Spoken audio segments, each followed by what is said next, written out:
Good morning, everybody. Welcome to the Dawn Patrol. We're on from 6 to 7 a.m. This is Thursday, August 28th. We're rolling right into the Labor Day weekend. And Sam Chase is my co-host this morning. Bob Hoey hopefully will be joining us at some time in the future. He is home, so anybody that's following his progress, that sounds very promising, and so we wish him well. I don't know if he's watching us this morning. We'll know if he texts in at some point. At 7 o'clock, we do City Life until a little before 8 o'clock. Sidney Liang, that is a candidate for Lowell City Council, will be with us, and we'll ask all kinds of questions with regard to him. We'll see how that goes. So we have an hour, and sometimes I call this what some other people may call it, that is free time. We get to talk about almost anything. And there's lots of different topics, of course. The weather always is one. We need more rain. Which we're going to get tomorrow, apparently. Well, we'll see how it goes. And there were intermittent showers yesterday. Yeah, for what, like 2 minutes? Well, it was everywhere. I don't know how it was. It was very spotty because at my house, we literally got about 2 minutes, and that was it. You went 600 feet down the road, and they had torrential rains. So, I mean, the line, yes, the line has to be somewhere. Right. The sentencing hearing for Ned Tarmey's attack, and the guy got, I think they got 10 or 15 years. It wasn't like a Judge Judy. The judge doesn't use the microphone. Can anybody hear him? I couldn't hear him. I'm kind of deaf. Which court? So after the thing, I walked to the lawyer. I said, "What did you get?" He said, "What do you mean, sir? What was the sentence?" So he tells me he gets 10 years. And then the other lawyer tells me he got 15. So I'm sure they didn't hear the judge either. He got something. Yeah. And I'm going to find out what the judge's name is if I have some goof-off time this week. Write him a letter and say, "Hey, buddy, just say to the crowd, can you hear me?" He doesn't care. What court? Where was it? Manchester, New Hampshire. Oh, okay. They don't care. Superior They're not trying to appeal to the audience. I said the judge is not trying to appeal to the audience. That's correct. We're the taxpayers. We provide the. I understand that, but I would not argue with it. I wouldn't do it. I would not argue with the court. No. That's a losing proposition. You can make a Right. suggestion. They have beautiful speakers, nice microphone. If I can't hear you, am I supposed to tell you? I don't know. Care if the audience I'd can look hear you? up the rules of the court and ask that question. What do they have? What do the taxpayers pay for a microphone and speakers for? Like I said, I wouldn't be arguing with anybody when you're in a- potentially you may end up in front of. When you're in a court, the judge is the closest thing to an absolute monarch that we have in the world. I Yeah. expected to say, "Hey, buddy, Yeah. can you speak up? We can't hear you." You can't do that, you'll be in contempt. He'll, so you have to be careful. he'll cite you for contempt. I'm a taker. I'm not a lawyer. I don't know the rules of the court. Doesn't matter. All the more reason not to say anything. It doesn't matter. If you commit murder and you go, "Well, I didn't know that was a felony," well, that's just too bad. The law is the law, whether you know it or not. Judge Judy, watch enough Yeah, judges. ignorance of the law is not a defense. She speaks up. Yeah, but that's television. She's a media That's the person. only court I know. In Lowell court, you can hear the judge, no problem. no matter where we went, for any particular reason, I could hear the judge, because we were in Lowell Court at one point, as defendants, not a not as problem. prosecutors. Was Not it a problem in prosecutors? Lowell. Yeah, prosecution, I think it was, yeah. Up and down jury duty. Massachusetts, you can hear the judge. This guy up in Hampshire. Well, it's whatever it was. So anyway, that was kind of interesting, because you were there. But I was glad the guy got at least 10 years. Yeah, you did put it out on Facebook. I thought that was interesting. Some people have no clue what's going on, but, I sent you guys a text. Saw that. oh, you did? I Yeah. thought that there was something else that was No, there. he sent that, yeah, I saw it. I know you sent something. I didn't put it on Facebook. No, you did it, Bobby's home. But, you yeah, did- Bobby's home, I saw that this morning. you sent it, we got a text from you. He's not, Bob is not necessarily answering his telephone, but he is reading texts. And I'm sure that he watches television. We know that. Some of us went and visited him and that. So if you have any well wishes, I don't know that he's awake at 5:30 in the morning, but you never know. And His doctor has told him, look, stay out of the excitement ring. Just chill, man. yeah, for a while. What about his run for school committee? He's still doing that. Oh, okay, We'll see how it goes if you can't campaign because of the stress factor. Preliminary election. Yeah. right. So, anyway, we can talk more about the election in the 7 o'clock time frame. But there were a number of articles that I did send everybody, but there's a lot of stuff that's in the news. I mean, we were talking about weather. It was like 49 degrees when at my house. Yep. When I got in my van, it was like 50 degrees. So it's roughly in that range this morning. I actually put a jacket on. It's great sleeping weather, by the way. Nice and cool, and it's fairly dry. But we were talking about the showers. I had gone and seen my friend that lives in Whitman on the way home, which was roughly about 1 o'clock, 12:30, tell- 1 o'clock. You've been in Whitman a long time? Tell people. I was where- in Whitman for Tell- like 4 hours. Has your friend lived in Whitman? No, When it was friendlies? Tell people where Whitman is.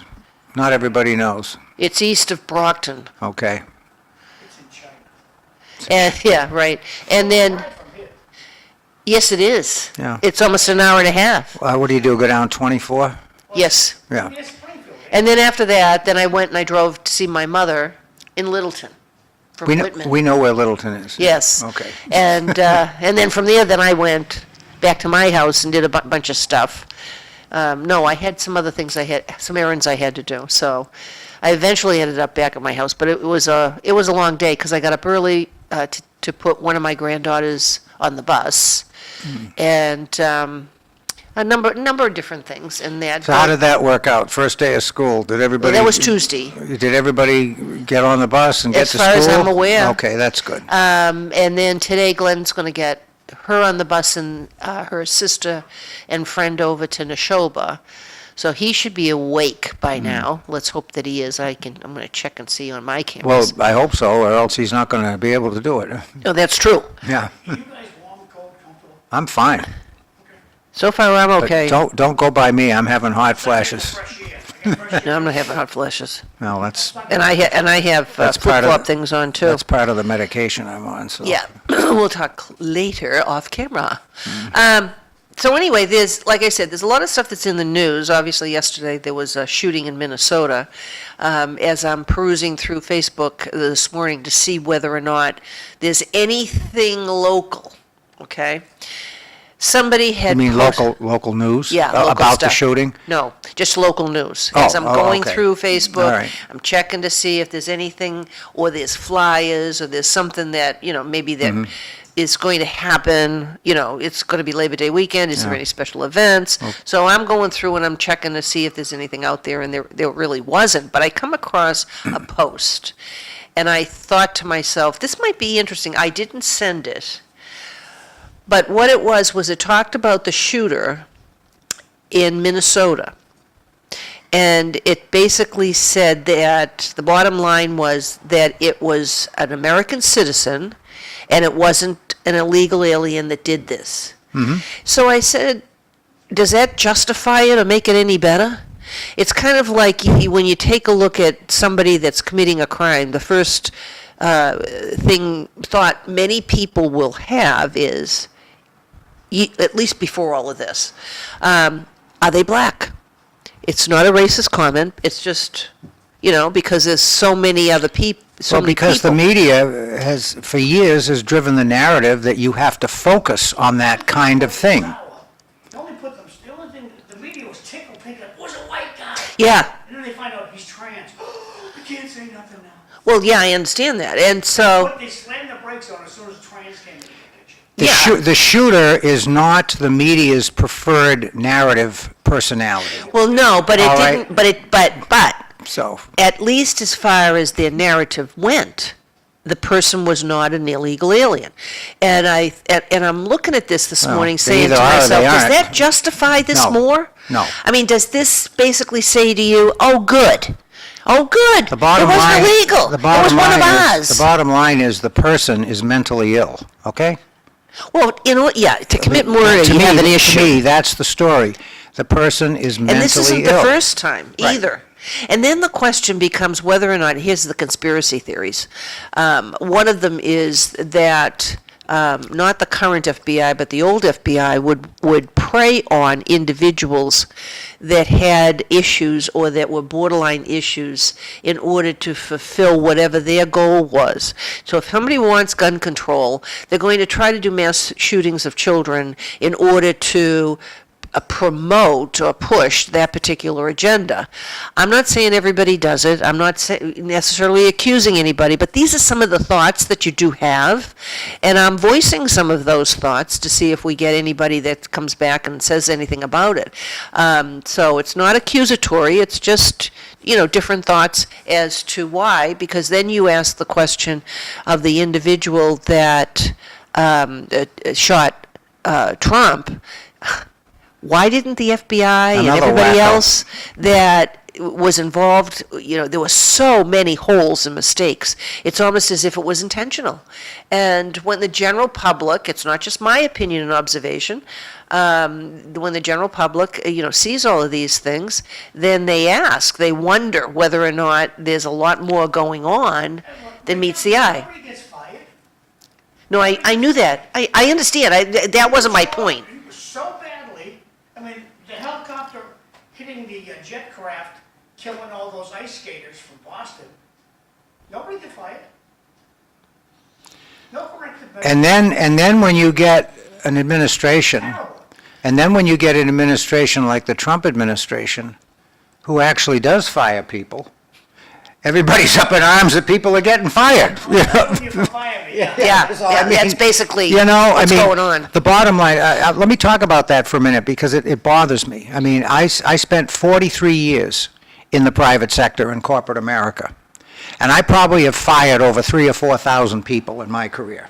And I'm not bragging about it, I'm not proud of it, I'm not happy about it. It is a miserable, horrible thing to have to do to relieve somebody of their job. But it's necessary because many people don't perform well at their jobs, and there are consequences to that.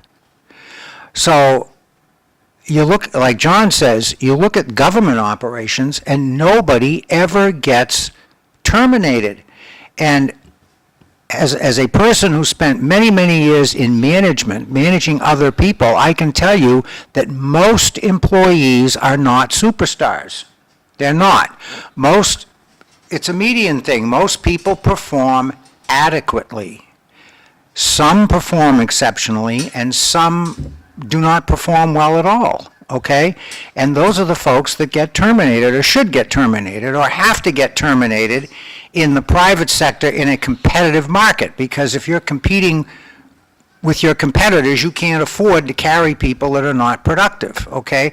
But that does not apply to government operations because there's no competition. If you need a government service, that's the only place you can go to get it. You can't go to the competitor. If you're not happy with your police department, you can't go to the competitive police department for a public safety service, okay? You have to accept what the government gives you. And it just seems to me that it's amazing to me that there aren't more people that are terminated. I don't want to pick on the schools. My wife was a school teacher in Chelmsford for 40 years. And they have, 400 teachers? Is that? I don't know. Okay, yeah. I wouldn't say. And you know what? They're all superior performers. All of them. It's amazing. It's just amazing to me. They're all superior, and no one is ever terminated.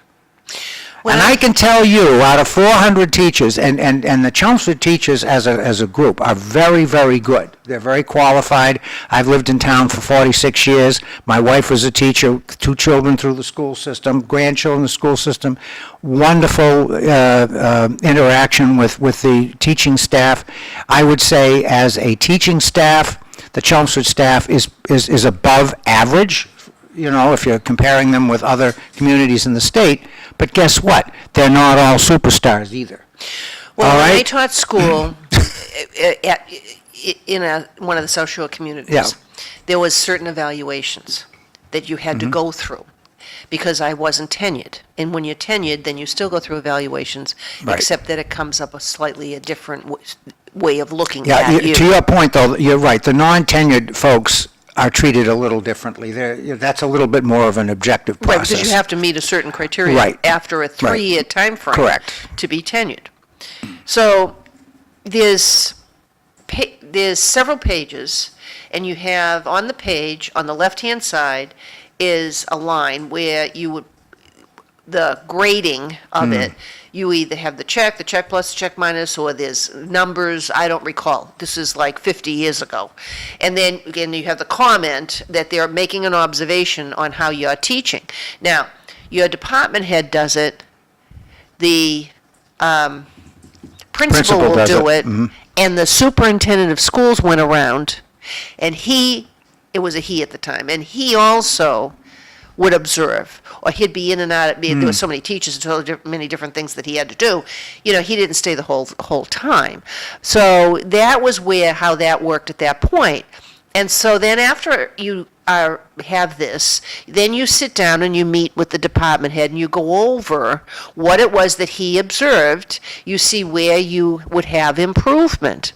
And of course, yours truly always argued about whatever it was because I shocked. was defending myself. And the department head said, you don't, not in these terms, you don't walk on water, you're not perfect, and I can't give you a perfect score. I have to have something so that there's room for improvement because nobody is that good. I said, really? But he said, look, He's right. he says, this is my job, this is what I have to do, and it may not be as accurate as it could be, but this is what we have to do. And so, you know, having gone through that, you know, I understand how that would work. So you do have certain means of evaluation. So we've gotten off on, you know, another one of those topics because John brought up not firing people. Right. However, in certain systems, you do hear about staff members that may have done something they shouldn't. And I can recall when I was on school committee, there were some employees that would fit that criteria, and they were just moved to another school. They were moved out of the environment they were in, where whatever they did was not acceptable, into another part of the school. After a while, you never heard that they were ever coming to work. So they right. gradually moved them out of the system, or they offer people, if they've been in there a while, tell me if I'm wrong, they offer people retirement early. Good morning. The media are dishonest and bad people. They lie to the viewing public every day. Who got canned for the wildfires? Hey, I want to put this in here. Yesterday, What's New Orleans? New Orleans. I'm watching Channel 6 in Minnesota. And I watched them for like an hour. And they gave all the details about how this kiddo had created barriers within the church so the exits wouldn't open. In advance of, In advance? Oh, Yes. yeah. it was that That premeditated? little tidbit came out on that, like, What I heard this morning on the news was that the shooter had actually gone to the school. I heard that. the kiddo, the shooter Or went the to mother? school. Right. He attended the And the mother worked there The at some mother point. was the parish secretary. She Okay. retired, I guess, All right. in 2021. But he was, it was his church growing up. Right, exactly. That was the point. I didn't know that yesterday. Right, but if they, Yeah. But my point is, Mm. when I went to YouTube, and YouTube said, I just said, live TV Minnesota. came up, There you go. and I was watching the YouTube for about an hour, and fantastic. Well, you're certainly going to get a different point of view and a lot more information if you watch the local Minnesota channel, I would think. I mean, I had Well, channel, everybody's evaluating I it had channel because- 5 on this My morning. mic was off, sorry. Yeah, I had Channel 5 on this morning, and they gave about maybe 2 minutes to the story. And that's when I heard for the first time that the kid had actually gone to the school and his mother. It's funny, you watch the news, I mean, I agree with what the commenter said largely. The media does lie, and sometimes they do it intentionally, and sometimes it's unintentional because they're just sloppy and lazy. They don't do the research and find out what's really going on. But what was I going to say? I lost my train of thought. Senior moment. I'm 78 years old. I'll get it back. Well, Don't worry. this morning on Channel, Yeah. I think it was Channel 5 I was watching, they're talking about, there's a new director of DESE. And they got some I saw that. Saw that. DESE person, and this girl, she's gigantic. On the stage with this guy, and she's wearing a mask. I saw that. So I'm wondering, the media had no guts to ask this guy, is everybody back to work at DESE? Because last I heard, DESE is still working from home because they don't feel safe. There's all kinds of articles out there about working Reading from this home, but I'm not text- going down There that are rabbit there hole are right people now. who are wearing. I mean, we have an employee at Telemedia who wears a mask constantly. Some people do because they feel safer that Right. way, or they have immune system Well, if they're wearing efficiency, a and they don't even surgical want a mask, cold. they're wearing a surgical mask.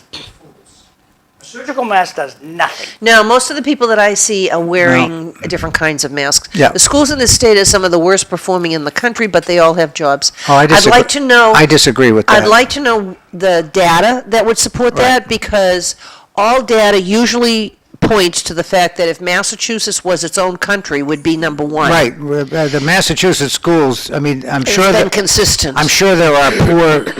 What do we have, 260 school districts or something like wait a that? minute. It's a lot. I'm sure that some districts probably This don't was up perform on our well. screen for about a year. I took it down because it's old. And what did the state do? They got rid of MCAS. So we don't have to look how terrible we're teaching our children. But for $16,000 a student, our school systems, Chelmsford was, last time we could get numbers, Chelmsford was the Tewksbury 67th is smartest 157th? school I'm system in the surprised. state. Greater Lowell Technical High School, the VOC, was the 122nd smartest school in the state. Tewksbury was the 157th smartest school in the state. Tingsboro, the 216th smartest school system in the state. And now we get to the proud people. Drake was 223rd smartest school system in the state. And Lowell, almost the champions, 263rd smartest school systems in the state. And who beat them? Lowell Community Charter School beat them, 264th. And then the stunning Lowell Collegiate Charter School, 321st smartest school system in the state. Well, that's taking a test. And if you Evelyn, teach to the test, that's what Where are you happens. going to send your kid? Lowell Collegiate Charter No, School? I understand what you're saying. That's not where I'm going with this. But now, what has the Excuse me. state decided to do? We're taking away MCAS, so you don't know how. No, they still have MCAS. No, they have to have MCAS. It's They just not a still are requirement for doing graduation. MCAS, right. So Well, okay. if you want to go back to the Give me the screen. numbers. Give me the numbers then, kid. Right, but when you make a statement, you need to have data that supports that. And what the person wasn't comparing the communities within the state, the person was comparing the state to another state. And when you do that, you have to make sure that whatever you're comparing is the same. So all states do not have the same curriculum. And all cities and towns and counties, depending upon the state, do not have the same curriculum. So when you do that, unless you have a standardized test that tests certain data, you can't make any comparisons. And there are no other states that have MCAS, but you do have New York State New that York has State the has- regents yeah. that's had it for decades upon decades Over upon decades. about 150 years. Yeah, they've so had it. that's not anything new. And then there's some other states that have implemented or taken away tests. And I will agree that you do have schools within Massachusetts that may be, that are underperforming Evelyn, when in I go comparison to other ones. When I go to my granddaughter Adeline's Christmas play, they're singing in Spanish. They're singing in French. Do you get that in Chelmsford? I'm Are they not, singing in Chelmsford, in French? Last year, my daughter sang in German in school. Okay. Okay? You won't get that low. The answer is yes, they do. You won't, the only kids, the Puerto Someone Rican say kids can Latin. sing in Spanish. And I can tell you but the American kids can't. And as a person who speaks Spanish, I can tell you that German is a lot more difficult language than Spanish. well, apparently my astounded that they did granddaughter that. that I dropped off at the bus stop yesterday. Well, I didn't drop her off. I waited till the bus came. She's taking Spanish. And I said, well, how is it? She says, "Grandma, Media? it's only been one day, yeah. Well, And she says, we learned some words, she says, but that's good. she said, those are words I already knew. And apparently her older sister, I don't know if, I'm assuming she took Spanish. I know their father took Spanish, and their mother is Spanish, even though she Can she speak the language? was adopted as a baby. No. that's- But they're all interested in it, so they're Is she doing from different Spain? Their things. mother's from Spain? No, she was from, you had to ask, Brazil, Colombia. Okay. So she was adopted out of Colombia. As an English, for English speakers, the easiest foreign language to learn is Spanish, okay? I mean, they've done studies on that, and the easiest foreign language for an native English speaker to learn is Spanish. So to me, so my granddaughter Charlotte this year started 7th grade, and so that's when they do the foreign language. That's when they start. So I said to Charlotte, well, you're going to do Spanish. And she said, no, I'm going to take French. And I said, well, why wouldn't you take Spanish? And to me, Yeah, because that's the most first, if I were, this is going to be very controversial now, if I were the education dictator in this country, yes, Spanish as a second language would be mandated in every school in the country, K through 12. It would be mandated, okay? They do this in Texas. It's not statewide, but along the border towns in Texas. If you are an English, what they call down there, Anglophile, okay? If you're an English native person, and you go to a Texas public school in El Paso, you are required to take Spanish, K through 12. And you know what the result is? You wind up, when you graduate from high school, a fluent speaker of Spanish. You are bilingual. And do you know how many problems that solves down there? When you've got people who can't hide in another language from each other, that solves a lot of problems. I walk into a room as a non-Hispanic, and all these people are speaking Spanish, and I have no idea what they're saying. That creates tension and problems. I walk in there, and they say, well, this guy isn't Hispanic, and they start talking, but what they don't know is that I grew up in El Paso, and I had Spanish for 13 years, and I understand everything they're saying, okay? Do you know how many problems that would solve? When people can talk and communicate with each other, and they feel comfortable doing it in whatever language, that solves tons of problems. That would be my thing. You would get instruction in English, and that's the other thing. Your English instruction would be a lot more robust too. So everybody would concentrate on those two languages. So if you're a Hispanic person, we would make sure that you got proper instruction in the English. And everybody is bilingual. Everybody is bilingual. That's the best possible outcome. also keeps your Sam brain, was stuck on yes. play. He was stuck on play. I don't care, it's okay. I'm Yeah. okay. But Channel 5 spent a ton of money on a lover's quarrel. Thank you for the data, Mr. McD. I want to put this in here. I'm watching foreign news. Karen Reed. I don't know Yeah. where it was. I think it was out in Illinois, and the cops have these body cams. And for the first time, maybe it was California, the cop can press this over. He pulls you over, and you go, "No, speak the English." And he pressed the button, and the woman says, "No, speak the English."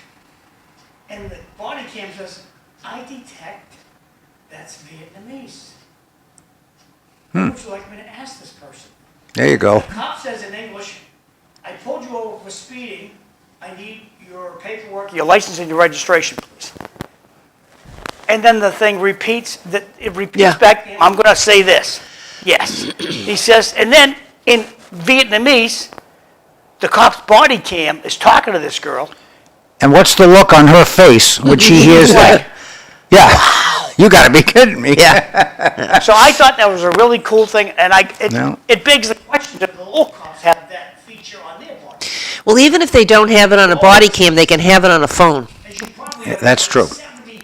70 languages in all. Yeah, there's a lot of stuff, there's a lot of That's apps out there that will do that, especially if you travel extensively and you can't learn all the languages. Do they, in Lowell, the police department, do they incentivize the officers to do a second language? I mean, some police departments do that. Well, I know that they, that most of the time, and you already know this too because of our involvement in Chelmsford, is that they try to make sure that the police and the fire department are EMTs.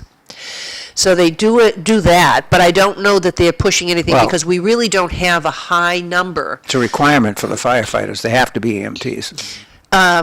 We don't have a high number of, like not 50% of Chelmsford speak Spanish. Oh, no. And when you take a look at how many languages are represented in the schools, it just keeps increasing, but sometimes it's only 1 or 2 kids. And so to have an app that you can communicate immediately versus having dictionaries, because ATEF, or the Arts and Technology Education Fund Committee, years ago, one of the teachers wanted dictionaries, and so we funded it because it wasn't in the budget. And there's a lot of stuff that's like that, and the more influx that we have, the more variety, and then you have to make sure that you know what dialect it is sometimes, because it's not all pure. When you learn Spanish in school, it's pure. It's not a dialect. It's same thing with French. I took French, figuring that if I ended up in science, I might be able to read some of the documents that they had in different areas, but it really is German, but they didn't offer German. So the science articles that you would work on if you had worked on a master's degree or a PhD usually are in German or Russian or whatever it might be. It wasn't. They weren't in Spanish. Oh, So- God, no. So there's a lot of stuff, but there's a lot of When I was great technology When to I it. was in college 1,000 years ago, if you were a PhD candidate, and it didn't matter what the degree was in, okay? If you were a PhD, academic PhD candidate, you had to pass proficiency in 2 foreign languages. And the languages generally were French and German, okay? That was required. So you had to have a reading proficiency in those 2 languages. I don't know if that's still required or not. I don't know. I don't know. I know that I can read. It would surprise me. Could. It would surprise me if it were still required, because generally the academic requirements over the years have been watered down. Okay, but that was the deal. And I had a friend who was a PhD candidate, and he was struggling with the German. Okay. And he wasn't very talented in languages to begin with, okay? And so he was having a problem with the German. Evelyn, how do you spell so- scary? SCARY. Right. Thank you. 2 R's would make it scary, right? Yeah. My wife's best friend, her nickname's Scary. And Now, that's nice. How does she get that name? I guess Is she? she was a traveling companion with my wife when in school years, so they would travel all over the country together. And I think when they had too many wines, they had nicknames for one another. All right. So she came home with Scary Lou. Well, you could have a worse nickname, I suppose. So, Yeah. and it's her birthday today, so I'm wishing her a happy birthday. We all have nicknames for some reason. Oh, what are some of your nicknames? I never heard a nickname for you. That's because it wasn't within Okay. in the area. I worked for a couple of years in and out of district placement as, what do you call it? Like a PSP. And the kids What's a called PSP? Not a PSP, a paraprofessional. Paraprofessional, okay. They And, still call them that? I don't know, it sounded to me like it was when we had Yeah, John Moses okay, and Jay, and they yeah. talked about the paraprofessionals. Paraprofessional, okay. And the kids called me the Thorinator. That's good, I like that, the Thorinator. And I drove the Thorin-mobile. Now you know I'm not going to forget that, right? I know that. Yeah. Well, there's another one, which Thorinator. goes What's back. the other one? Well, the other one That's goes good. back about 45 years. Uh-oh. When I We like old stuff. When I Yep. taught Sunday school, I taught the little kids, the 2s and 3s, sometimes the 3 and 4s. And one of the guys that used to help me out called me the Dragon Lady. The Dragon Lady. A Sunday school teacher Yes. is called the Dragon Lady. Yeah. Oh, that's not good. That's because everything, it was strict. How do you Kids had- teach Sunday school to 3-year-olds? Oh, easy. They were a lot easier than some of the other things. I had a lot of Sam, you got any nicknames?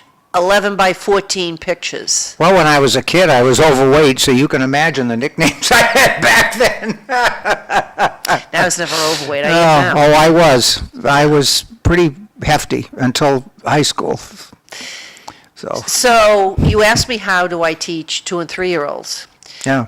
Sunday school. How do you teach Sunday school? That's in the last century. That's way back. Yeah. It's very simple. I mean, do kids even go to Sunday school? I had posters, and each of the posters started with Genesis. And they went through all That's the a good different- place to start, and they went at through the beginning, right? And they went through different Bible stories. Yep. And in the pictures, I put the picture up, they'd all be sitting around and everything. And I would ask them, like, well, Genesis was easy, and Noah was even easier because it's all the animals. And I Oh, yeah, the identify kids- the animals. kids love What the is this Noah. animal's name? Right. You know, and all the other stuff, and you go through all of that stuff. So it's kind of like you're teaching more than just Bible stories.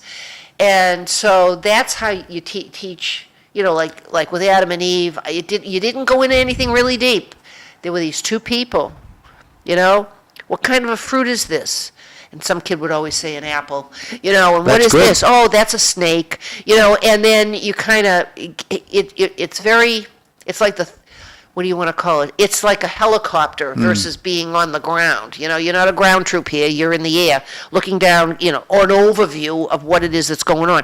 And so that's how, in a nutshell, without me going on and on, that's how I taught a lesson, is that everyone had that. And then we did like a little paper of some sort, a craft paper. You know, so if we were doing something with David, you know, when you get to Psalms and stuff like that, he was a shepherd, and so I had like little cotton balls, and then they would glue them on the paper, and then they'd make That's little marks. that's a lot of work. You spent a lot of time preparing for those classes. I thought it was one of the easiest things I ever did, because Yeah. remember, when I taught chemistry, it was a lot more complicated. So pretty much almost anything that I did after that, and when I taught, and then I taught high school Sunday school class, and when I did that, we talked about cults. That has to be- There was a whole series, Don't Check Your Brains at the Door, and I think there were 10 lessons with regard to that, and that was not to accept what people said, but to question it, and then to do your own research, come up with your own answers, or you know, ask questions. Don't just sit there and accept anything that anybody tells you. And then I went through a bunch of other stuff, and I also did like history and linked it all in, because the public schools don't teach you the ancient civilization histories relative to all of the religions. And I had it when I was in high school. And so I taught them stuff at that time, and basically told them, you're not going to learn this in school. But it was a history thing in terms of religion. And we also did a thing on Martin Luther King, and I had a video of the black and white movie that came out, I don't know, 60, 70 years ago. And we talked all about that and what the intent was. I mean, so we went through an awful lot of history. I don't know what they remember today, or they don't. Plus, I served coffee, tea, hot cocoa, and went and got donuts. For So Sun- for I had Sunday a lo- school? yes, high school. Oh. And when I did the 2s and 3s, you had Cheerios, you had little things, maybe little Well, crackers. you wouldn't be able to do that today. Well, you had to be careful in those days too, because the kids had peanut allergies. So sometimes parents, there'd always be a snack. So some parents would bring in their own snack for the child, or if they wanted to, or I provided something. And it wasn't a big deal because Sunday school was less than an hour, so it was not too bad. Now, did they do it during the regular church service? No, this was a separate time. And currently, that church Because that's what the will have Protestant churches do usually. You go to church, and then if you have kids, they also have the Sunday school. No, Sunday school At is the same time. now Sunday school is after church. Okay. So that the adults can go also. Well, that makes sense. And during church, you have, once they get to the sermon part, the kids are dismissed. Right. At that Right, point. right. And then they're all together. There's not that many anymore, but they're all together. So there's a couple of things that I did want to just touch base on before our guest comes. We'll see if Sidney does come, and if he doesn't, we'll just keep talking. Oh, I'm sure What he else is will. there? I mean, he's running for office. True, but sometimes people don't wake up. I mean, this morning I was awake at 4 o'clock, ready to come in, and it was like, oh Yeah, my so was God, I. you are crazy. Then I fell back asleep and the alarm came on, and then it was like, oh my God. So truckers, I had an article last week that we briefly touched on as saw far that. as with the trucking thing, and it wasn't the article was not focused on the accident that occurred that killed 3 people. That happened within the last week. Right. From Thursday to Thursday. So the article that I had dealt with a legal citizen of the United States, that's the way the article put it, wanting to make sure that the truckers who are coming from Mexico and Canada go back. And they said that the issue is they don't. Once they get in this country, they stay. They have the truck, they have everything that they need to do in order to make money, and then there's other individuals that will organize that into companies. And so that was the issue of that article. In the meantime, we have someone who doesn't speak English very well and can't read it, that does a U-turn, in the middle of a highway or something, and maybe they didn't signal, maybe somebody wasn't paying attention, whatever it was, they have video, from my understanding, I didn't see it, of the van hitting the truck. I saw it, yeah. It was And bad. It was not good. No. And then they find out the guy can't speak English. Now you have an order that says that you have to comply with the federal law. An article this morning, which I saw, basically said that Texas said interstate is one thing, but a lot of their truckers are within the state, and the legislature has it, that they don't have to do that. And they have some different rules within the state itself, and it will be. The power that these trucks have is totally disrespected. The immense power that they put out of that machine is just unfreaking believable. It's a lethal weapon when it's not handled properly. You go like, wow. And look at this poor guy. Yeah. And then his load flips him over completely. Yeah, and you're absolutely right. And I think we talked about this last week. I said that if I were in charge, you wouldn't have anything more than 40 feet on the road. Well, this is why they're Right? not allowed in the passing lane. Exactly right. And There's a lot more, but I got this yeah. off of Facebook yesterday. But the first one, I'm going to roll this back and it lets me. look at that. Yeah, the load shifted. It had nothing to do with how he was driving. Now,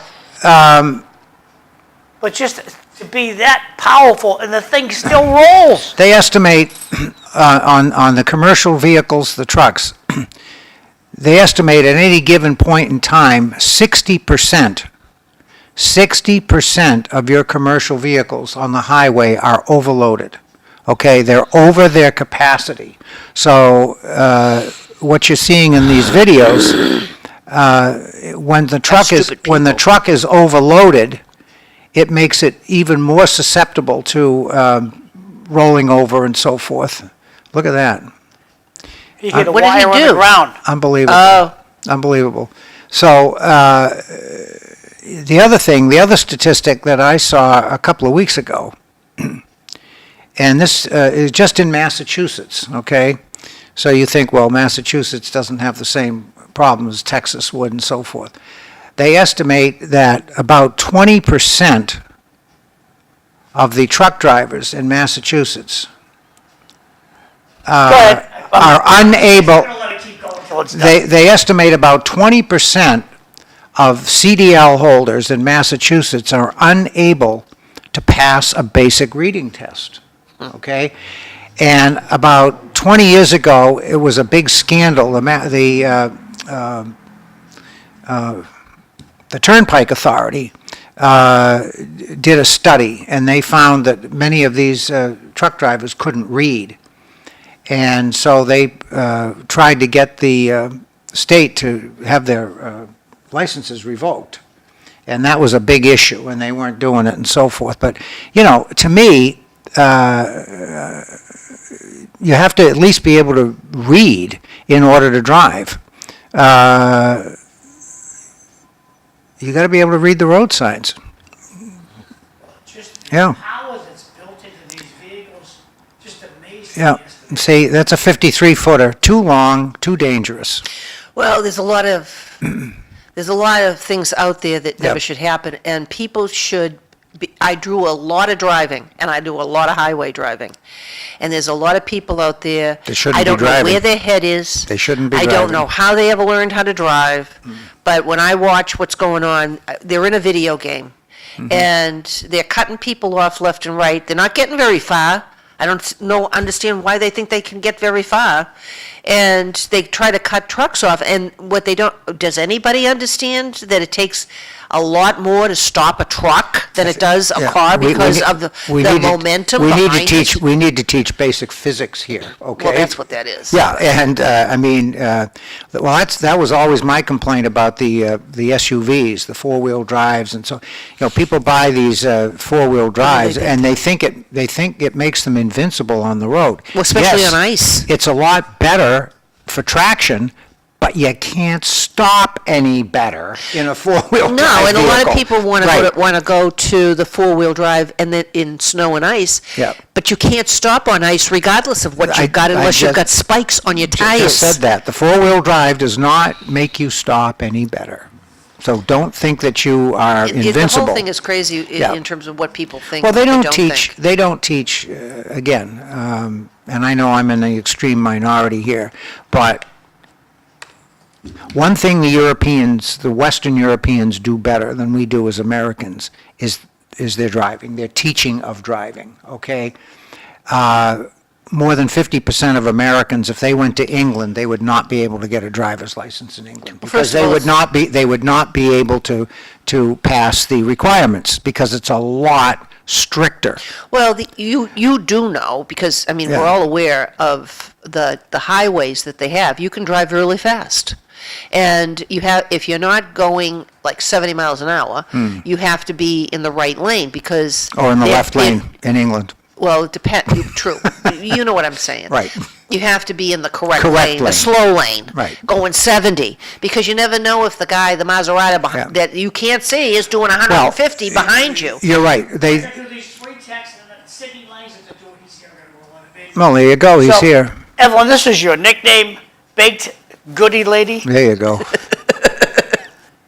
And the second one, don't forget about the cars, how the cars are made. Back in the day, they could withstand a collision without. That's actually not true. It's just the opposite. The cars made today are much better in terms of collision protection than they were 30 or 40 years Right, ago. but it collapses around you. The last one. Yeah, go ahead. This whole thing is about driving 25-mile-an-hour zones are ridiculous. Oh, I'll agree with that. Over you guys. Well, it depends on where you are. In some cases, 15 miles an hour is too fast. Yeah. So the other topic that I was thinking about was what Trump is doing in Washington D.C. and what other major cities that have crime are saying. And a lot of this, just if you are a logical individual and you listen to what they're saying, it does makes absolutely no sense. I have a city that has a lot of crime. Every day goes by, people die. My attitude is, instead of saying, I would like my crime rate to be closer to zero, they're saying, we don't want our crime rate closer to zero because we don't want more police and we don't want the National Guard. That's not what they're saying. What they're Well- saying is we hate Trump. Well, I understand that. If this were Obama and he were doing the same thing, there would be no objection. But I'm not looking Am at I it. wrong? I'm not looking at it on a political Yeah, but thing. am I I'm wrong? looking at it on logic. So if you Right. have someone, a mayor of your town, Right. and there's a problem, and somebody else wants to help you fix it, and you say, oh no, I'm going to keep the problem. Mm-hmm. Does that make any sense to anybody? No, but let me play the devil's advocate a little bit here. Some of that is ego, okay? I mean, I've worked many years in the private sector, as people are probably tired of hearing me say, but I've worked for people who have that attitude, and they're trying to solve a problem. And you go to them with the solution, and they reject it because it wasn't their idea, okay? I mean, that's part of human nature. So there's some of that going on too, all right? We have to understand that.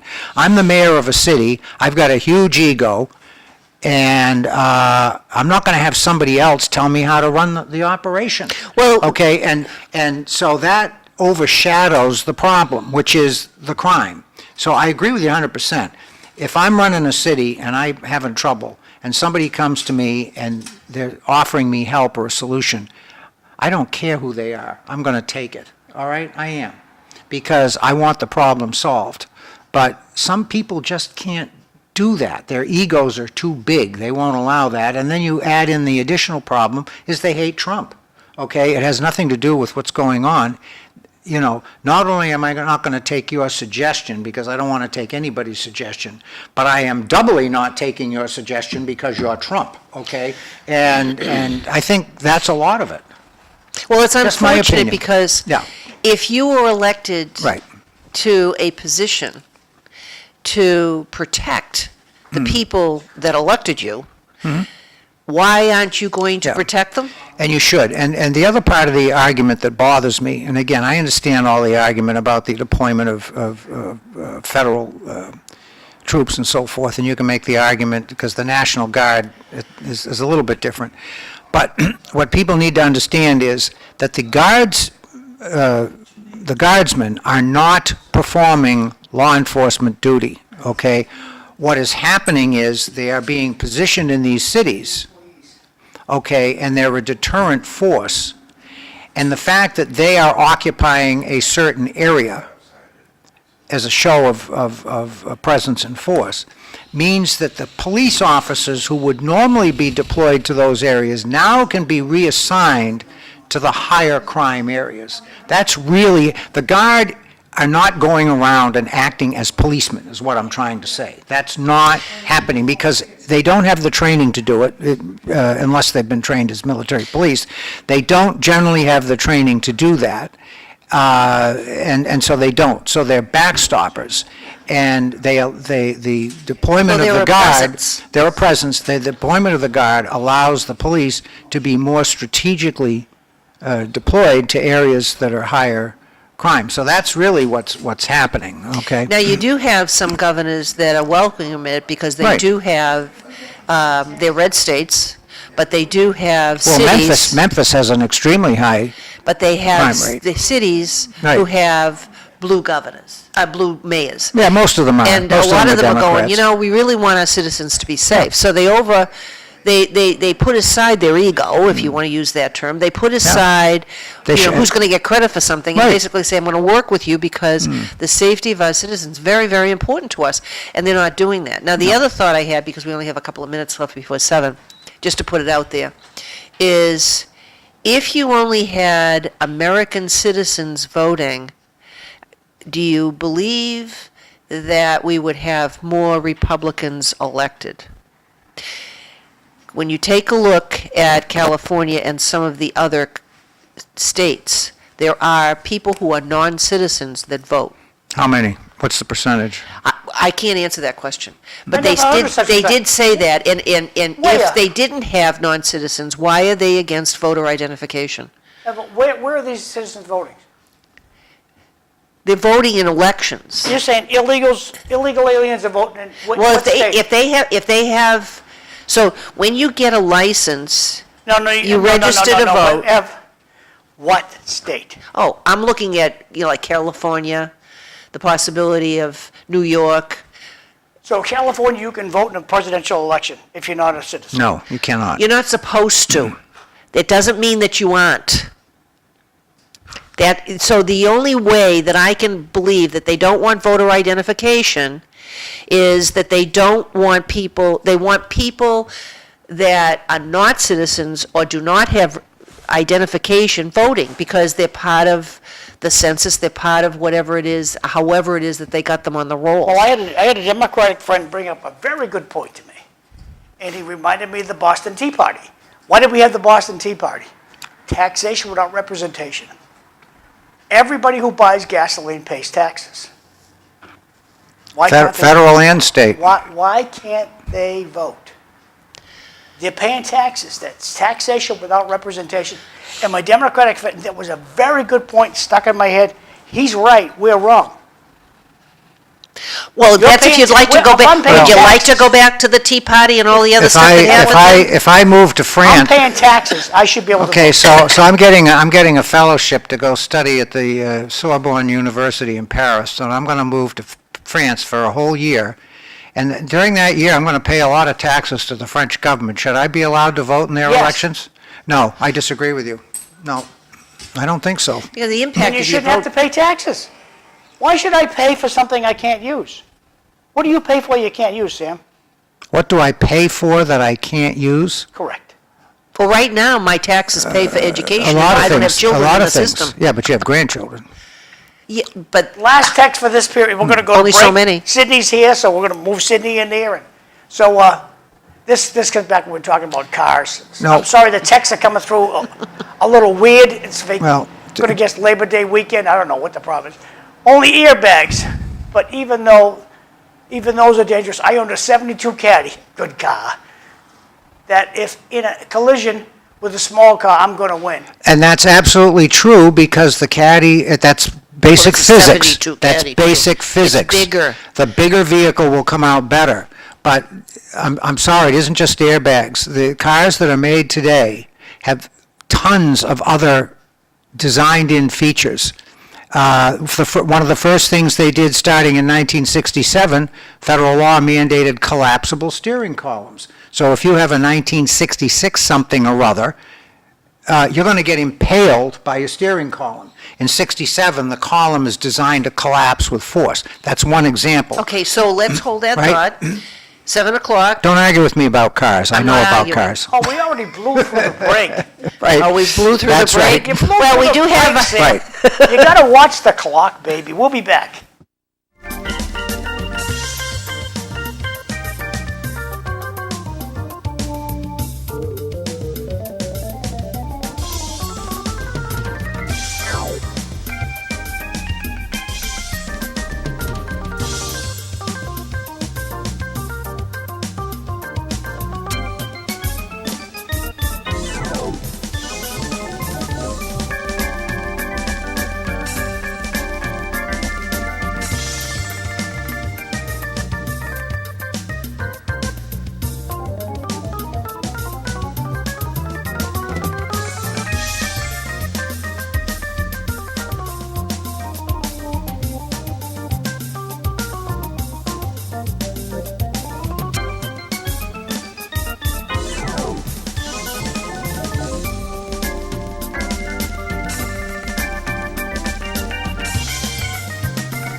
Welcome back to City Life. I'm Evelyn Thoren.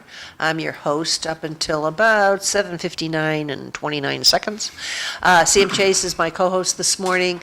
Bob is home from the hospital, and we look forward to having him come on at some point in the future, and we wish him well. He's not answering this telephone, but send him texts or talk to him via Facebook. Our guest this morning is Sidney Liang. You're running for city council of which district? District 7. Of District 7, and you're not running like at large, so you're running specific to Very your district. specific, yes. And what area does District 7 cover, roughly? The acre. The acre and a little portion of the Lower Highlands, basically Oh, okay. Bryan Street and Middlesex Street down toward Wow, right in the middle. Pawtucket Street. He's the heart of Lowell. Yeah. Yes, the heart of Lowell. Certainly is the heart of, like 6, surrounded by, there's 6 and 7 the heart of Lowell. It looks like, from a geographic standpoint, people talk about gerrymandering, but it looks like 6 and 7 make the most sense from a border standpoint. You 6 know what I and mean? 7. The districts, yeah, I mean, yeah, like yeah. 1 is like this, and, 5 is like this, but 6 and 7 are kind of. Right. Yeah. That's good. Well, So my that looks understanding, when good. you divide things up, that doesn't look that bad in mean, comparison to some. At least 4 they're regular. It's 4 is pretty gerrymandered, I would say. in comparison. Yeah. Yeah. But when you take a look at, Yeah. when you take a look at it on a national level, state by state, or even, town by town, this probably is about the best-looking one that you could possibly Yeah, get. well, we're gerrymandered in Chelmsford, so. Well, yeah, and Right. that term is used loosely, Yeah. and sometimes you think it looks like some kind of a snake going through the area, and, which would be stupid to do that, but they do it by population, I'm assuming. That's why you have some big and some Yeah, not. They do. Gerrymandered. It Yeah, I is. understand. Yeah, it is gerrymandered, Yeah. so, They screw around this big Time, just so Bobby Hoey wouldn't be able to run in South Lowell. well, there's probably some truth to that. Without naming your opponents, because you never want to do that. Yes, How many thank you. people are you running against? So we have another challenger and an incumbent as well. Okay, so there's 3 of you in the preliminary race. Yes. Okay, all right. Now, when you have 3, do you have a primary? We are having our primary on September 9th, basically in Right. less than 2 weeks. Yes. They call it a runoff, right? A runoff. Yeah. Yeah, so basically, one of us need to go. Yeah. Oh, one of you needs to win. Yes, one. Yes, And it's hopefully going to be you, yes. right? Hopefully, Okay, it's going there to you be go. me. Yes. But then you have the primary, and then you have the regular election in November. November 4th. Yes. Yeah. And for anybody that's not aware, Lowell has 2-year terms. Everyone runs. There's no staggered terms. In Chelmsford, we have 3-year terms, and it's staggered. So if you have a 5-member board, you have 2 people that will run, it'll be 2 and 2, and And then then one. 1. Right. And the same thing happens on the select board. And you may have some other ways in which to look at that, if we ever increased the number of people on any of the boards, but Lowell has always been 2-year term, so it's almost as if, as soon as you get elected, you're gonna start to That's campaign Plan E. again. I mean, any Plan E city in this state is like that. It's all 2-year terms. So that's just the form of government that Lowell has. Yeah, I'm originally from Quincy, but I haven't been back since 1975. But I have followed some of it. And it was always, to me, it was always a city, and we always had a mayor, and we always had a city council. But I didn't follow all of the other details that Quincy went has along with it. been a city for as long as I can remember. Yeah. Maybe one day we'll get to vote for mayors, instead of. Well, they do, actually, one. there is in the Plan E, which is what you have here in Lowell, there are some variations. So, for example, the city of Worcester is Plan E, just like Lowell, but they have a carve-out, and people actually, the voters actually do vote for the mayor in Worcester, who is the head of the city council. And, so that is possible. You can do that. You don't have to change the law, is what I'm saying. That already exists. So if the city decides that that's the way they want to go, then they can do it, Yeah, I think Right. it should. I mean, I've been doing a lot of civic engagement and trying to get people involved, going to vote, all that. And so selecting their favorite mayors is probably one of the proudest thing they could do, and not just, 9 or 11 people, selecting somebody that, they choose to. It's, it's funny, because I've actually thought about this a lot. I had a discussion with a Lowell city councilor a while back about this, and at first I thought, you know what, no, it ought to be the way it is, because basically the mayor in Lowell is really would be considered, in a town, would be considered the chairman of the board or the head of the The head city of the council. stage. So that makes sense. But when you look at what the mayor does in Lowell, in a planning city, the mayor actually does a lot more than that. And actually interfaces directly with people in the city. And so after talking to this city councilor, actually he changed my mind. I thought, you know what, he's right. I agree. I think that in a planning, the people should vote for the mayor, okay? Yep. And the other benefit of that would be it would remove all of the politics Yep. within the city council over who's going to be mayor. Right. And I think that might be that might improve some of the relationships among the councilors if they didn't have to wrangle over who's going to be mayor. Am I wrong? Yeah, how does it work? I mean, does it like the city council just come together and put a motion, or is it how like the law department has to do something about it? For what? They have the individual. You mean to make a change? Yeah, to make that change. I think your charter has to change. All right, so it would have to start with the city council, yeah. Right. They'd have to make recommendations, and then depending upon the conditions in the charter, it may tell you how many Right. of your voters, registered voters, how many of those have to vote in the positive for it to actually be implemented. Generally, any change like that would start, just like it does in a town. A town meeting would take the first pass at it, then it would go to a general ballot, and everybody would vote on it, basically, is how that would work, so. I would be in favor, and Worcester changed, maybe 30 years ago. They changed. I don't know if there are any other planning cities that have that, but I know Worcester, because my brother lived in Worcester for years, so I kind of knew how Right. their politics worked. Yeah, And, I was thinking about it when I remember when Councilor Leahy left, and also the council did the same thing, right? Didn't they just come together and then they chose somebody? Yeah. Is it Corey Blanchard? I think so. That's what they do. The council votes and So is this something that you're going to have to change charter or something? Just Yes. because, I thought that since the people select their own, counselor, once it become vacant, that means that the people, again, can just do a special election. well, and I'm trying to remember. Well, we can look up Lowell's Yeah, charter. because I think things, when they did this district-wide thing, a lot of stuff changed, so I'm not an expert on it, but what I remember from the old days is that if you lost a city councilor, resignation or a person moved or Right. whatever, then the person, so there were 9 councilors, so number 10 would move up and take the spot. That used to be how, and I don't know if they still do it that way, but that used to be the way it was done. Okay, so, yeah, that may still be that way, I don't know, maybe somebody will call in and tell us, straighten us out on that, so. Well, I think that John, do you know? I looked it you know how up. that works? If a city council position is vacated, how do they fill that position before another election?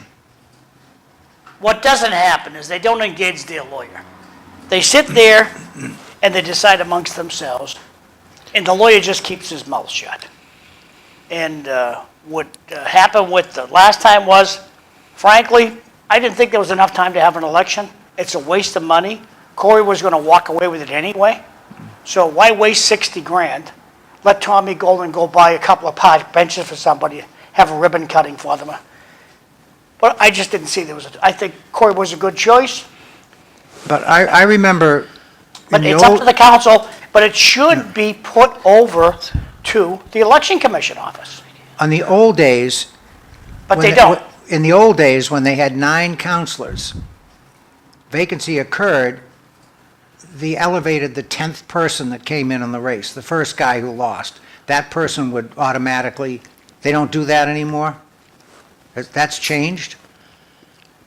They, Because that's what they used to do, right? they do what they please. All right. Well, I don't know how they get away with it. Oh, They boy. do it, well, the Belvedere, my friends in Belvedere are ticked off that they could have an election. And they, we have argumentative conversations up at McDonald's about it. And I still maintain Corey would walk away with it. It was Well- gonna be, okay, 60 days, what can you do in 60 days? There has to be a, Now, Sid, you're running for campaign, how much ground do you think you can gain running against an incumbent in 60 days? Yeah, I mean, question.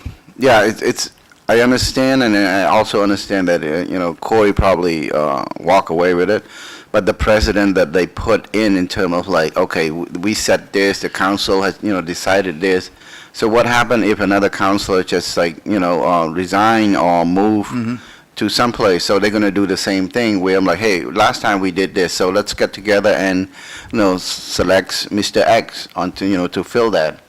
But maybe this time there more time maybe for the community to maybe do a special election. There has to be more to it than that. I mean, they can't just be arbitrary. There has to be a process that's defined on how that's supposed to be done.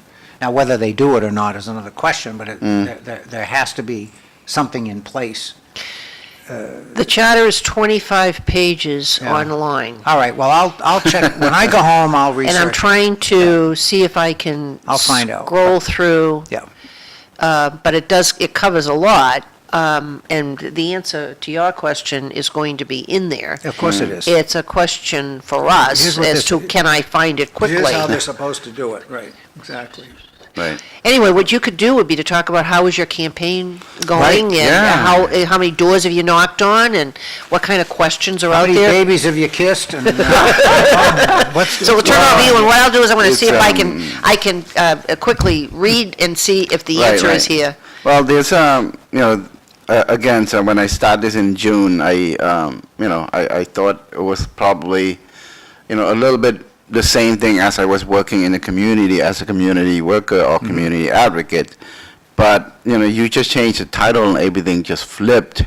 Everything just like, okay, it's, I don't know, it's almost like the politic is pulling you from your original self in a way, but I can't let it do that. And meaning that, I'm here to basically sell myself for working in the community, doing a lot of nonprofit work, doing a lot of volunteer work, for the community, and I just want to use that benefit to serve the community through, city councilship, and hopefully that I get enough people to vote for me. I get enough people to support me.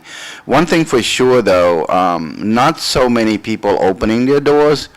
I guess last time I was mentioning a little bit about how people are fearing to open the door, afraid of, the unknown. Well, that makes sense. Ice and whatnot. Just yesterday, there was ice in the Highland area. So I can understand that. The only thing is that as a challenger, you sort of have a little bit of a setback because you don't get to speak to people about where you stand on different issues. But we've been out there. I think we'll probably be the only one that's more visible within the community. I actually walk almost every single street, in the Acre area and Good. Lower Highland. That's what you gotta do. You gotta run like you're gonna lose. This candidating last night, were you able to go to candidating? Yeah, it's How'd that interesting. go? Was it, I've been to 2 of those, and they're fantastic events. What is- How did it go? What is meant by chop dinner? Oh, chop dinners, it's just a, I didn't know what chopped dinner was either. Vesda used that, Vesda That's why I'm said, asking the question. I yeah, don't so know. CBA created a program. It's called Community Health Outreach Program. So CHOP. So basically, Community Health Outreach Program. CHOP. Right, yeah. So it's invite all other nonprofit organization to set up table, talk about their program, talk about different issues, talking about events happening within the city. Okay. So it's been there for quite a while now. And so Interesting. now they set up this thing called candidating. It's almost like speed dating. And so Pretty cool, pretty cool. That's cute. I like that analogy. so dating. you have last night there were like 11 table, and actually went to 12 table, but there's 11 candidates there. So they had 11 tables? So Yeah. you can go and sit with each person for like 2 or 3 minutes and... 3 minutes. Oh, So that each is funny. table, a candidate has 3 minutes to do whatever he or she need to do. Well, they Actually, had it's the not a bad, Belvedere- it's not a bad Belvedere- idea, really. Belvedere had a debate last night, or Yes. a forum, no, so it wasn't a debate. I'd rather have the speed dating, because you're not wedded to some pre-canned question that somebody's made up. You can say anything you You can want. actually Right. sit with the person for 3 minutes and Usually, Jim, there's a ton of pictures on Facebook. Yeah. I can't find any pictures this that's morning funny. from the event last night, so. Speed dating candidates night. I Yes, like yes, it. it's called, it's candidating, and it was, I learned quite a few things, I probably have 2 things maybe to bring to the city council, whether, either through my candidates or to, just basic of getting help. The number one thing is that there was a lot of talk about drugs and safety concern. The main issues that they were talking about is how can the Merkland School be safe from, interference, I would say, from drug user from outside, interference from people that might be wandering around the area. Because the Merkland School is basically sort of connected in the park, the North Common Park. And I guess a couple of residents said that how do we get the city to take a look at that, maybe fence it up, or maybe enforcement related, so that the kid coming out, these are, I think it's like 1 to 4th or K to 4 grade kids. They do come out, they do, walk around, and so parents, sometimes they're waiting also there. So this is one of the safety concern. I would ask the city manager to take a look to see, or, and find if there's, enough concern to maybe, erect something there to protect the kids, so they're safe, to protect the parents or pedestrian that may be using the facility during school hours, and maybe nobody can sleep there and something like that. Do all the schools in Lowell have school resource officers? Do you know? I don't think all, but I know quite a few. Some do, but Middle not- school, okay. I know there's some in middle school, but that would be taking a lot of budget as well. Oh, yeah, that's very costly, but I think it's, especially at the higher grades, it's money Yeah. well spent if you can afford to do it. Just having a police officer Yeah, in school is, I think is a good idea. School is probably one of the main topics they were Yeah. talking last night, where safety, where parents bringing their kids to and from school, walking them to school. I don't know, I need to do more safety, maybe audit around the school places so that we can find out. I mean, I used to work for the city, and usually we do road safety audits, and so big involve also Safe Route to School program, where we basically balancing out the safety of kids and parents and pedestrian walk to and from school. We do have crossing guard, but crossing guard, they have enough work to do. But if there's a way that they can also teach kids how to walk properly, cross the street properly, that would be a benefit. Because if there's no crossing guard helping them, what are they going to do? They're going to run across or diagonally across the street. Sometimes it's unsafe. Also, they just go behind the car, and the driver Well, I wouldn't think see it. the crossing guards are critical, especially in the heavily trafficked areas. You have to have those people. Now, are those paid positions, or are they volunteers? Do you know? The I crossing believe the guards? crossing guard is under the Lowell Police Okay, Department. well, Yeah, that's I think paid. they're They're They're paid, paid. that's good, that's good. Yeah. Yeah. But we don't have enough of them. People just ignore them. And it's kind of like up in New Hampshire, they have those People hold stop signs that say stop and slow. People just ignore them. Yeah, because they're not cops. And yesterday, I'm up in Manchester, and they had the people with the poles, and there was a cop in the middle. It's a big difference if there's a cop there. Well, that, not to get too much off topic, but I have to agree with you. I mean, we always hear these arguments, oh, well, the paid police details and blah, blah, blah, and the flagmen. Let me tell you something. I'm okay with a flagman on a very, very lightly traveled road. That's okay. I mean, I don't think you want to put a police officer doing traffic detail on a dead-end street, okay? Right. And I've seen that. That's a waste. But when you're talking a major thoroughfare, you got to have a uniformed officer. I'm sorry, I don't care what it costs. I mean, John is right. People are going to pay attention to the police officer, and they're not going to pay attention to the flag people. I've seen it many times. You're right. They blow right by those folks, and it's very dangerous. And I would not want to be a flag person, okay, posted to that kind of duty. It's dangerous, Yeah, So, I mean, if yeah. you've been to the Maury School early in the morning, it's, Yeah. so while I was working for the city, I was tasked to do a safety audit down at the Maury School.